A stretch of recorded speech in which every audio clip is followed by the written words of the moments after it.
Die 8-Bit-Do Retro Mechanical Keyboard Family Edition verbindet einen liebevoll gestalteten Retro-Look mit moderner Gaming-Technik. Die mechanischen Keelbox-Switch V2 in Weiß sorgen für ein präzises Tippgefühl und einen klar definierten Auslösepunkt.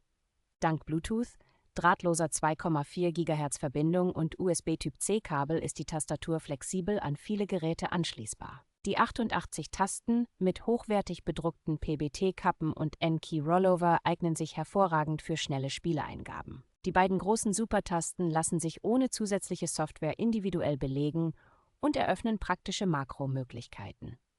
Mit der 8-Bit-Do Ultimate Software Version 2 können Layout und Funktionen komfortabel angepasst und fein abgestimmt werden.